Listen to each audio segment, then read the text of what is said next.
राष्ट्रीय जनता दल विधानमंडल दल की बैठक थी। उस बैठक में सर्वसम्मति से 3 प्रस्ताव लिए गए। पहला, पार्टी की ओर से जो सदस्यता अभियान चलाया जा रहा है उसको और ज़ोर शोर से चलाना है ताकि 1 करोड़ के लक्ष्य को प्राप्त किया जा सके।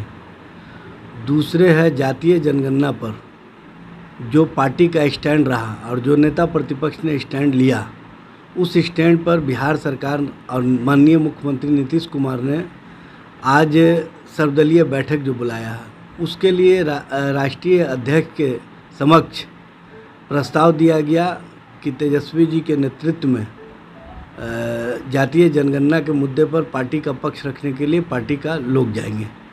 तेजस्वी प्रसाद यादव जी आज के इस बैठक में शामिल होंगे। और तीसरा प्रस्ताव है कि विधानमंडल के द्वारा जो बेरोज़गारी का सवाल है, जो भ्रष्टाचार का सवाल है, जो बिहार में महंगाई का सवाल है या अन्य ज्वलंत मुद्दे हैं, विधानसभा के अंदर किस तरह से मजबूती से रखा जाए, किस तरह से अपनी बातों को सरकार तक पहुंचाया जाए, इसके लिए नेता प्रतिपक्ष श्री तेजस्वी प्रसाद यादव जी को अधिकृत किया गया और उनके द्वारा जो अन्य मामले हैं जैसे कार्यक्रम तय करना, उन कार्यक्रमों को इम्प्लीमेंट करवाना, वो उनके माध्यम से किया जाएगा, उसके लिए भी उनको अधिकृत किया गया। एक सवाल यह है कि मान लीजिए कि पार्टी में अगर कोई बड़ा निर्णय लेना हो, पार्टी को मॉडिफाई करना हो, किसी को निकालना, देखिए पार्टी के हर निर्णय के लिए राष्ट्रीय अध्यक्ष जी मौजूद हैं और राष्ट्रीय अध्यक्ष जी के द्वारा जो भी निर्णय होता है सर्वानुमति से होता है।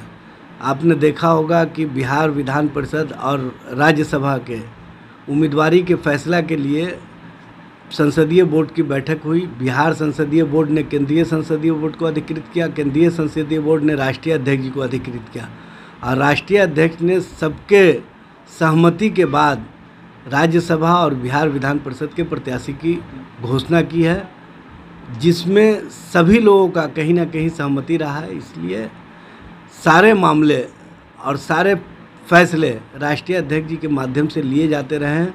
नेता प्रतिपक्ष को उन्होंने बिहार में नेतृत्व करने के लिए स्वच्छंद छोड़ दिया है और उनके नेतृत्व में बिहार में आप देख रहे हैं कि जो सरकार के क्रियाकलाप हैं उस पर सड़क से लेकर के सदन तक सरकार को घेरने का काम मजबूती के साथ किया जा रहा है और बिहार की जनता भी तेजस्वी प्रसाद यादव जी के नेतृत्व को स्वीकार कर चुके हैं।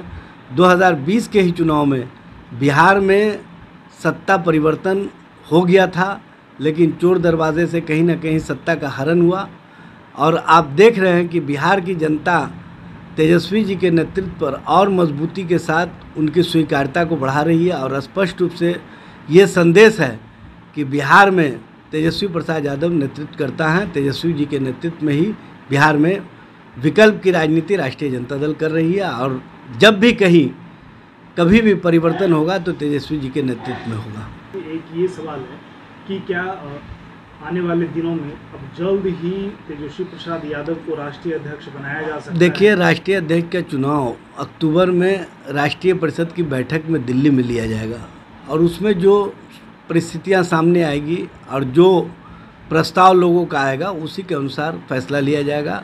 अभी ना मेरे हाथ में है ना किसी और के हाथ में है, वो राष्ट्रीय परिषद ही फैसला लेती है। जो पार्टी के संगठनात्मक चुनाव हैं, प्रदेश अध्यक्ष के लिए राज्य परिषद और राष्ट्रीय अध्यक्ष के लिए केंद्रीय परिषद फैसला लेती है। श्री तेजस्वी यादव जी को अपने परिवार और पार्टी पर पूर्ण रूपेण कब्जा करने के लिए बहुत बहुत हार्दिक बधाई और शुभकामनाएं।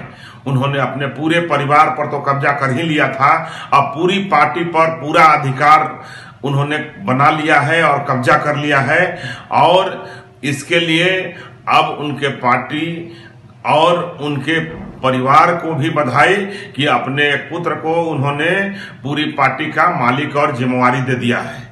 अब इसके लिए तेज प्रताप जी भी बहुत खुश होंगे। राष्ट्रीय जनता दल में पिछले 2 वर्षों से अघोषित रूप से तेजस्वी यादव सभी संवैधानिक अधिकार ले रहे थे, लेकिन कल राष्ट्रीय जनता दल अपने विधायकों की उपस्थिति में राष्ट्रीय जनता दल के सभी फैसले लेने के लिए तेजस्वी यादव को अधिकृत किया है, यह कोई नई बात नहीं है, क्योंकि सारे फैसले तो पहले से ही ले रहे थे।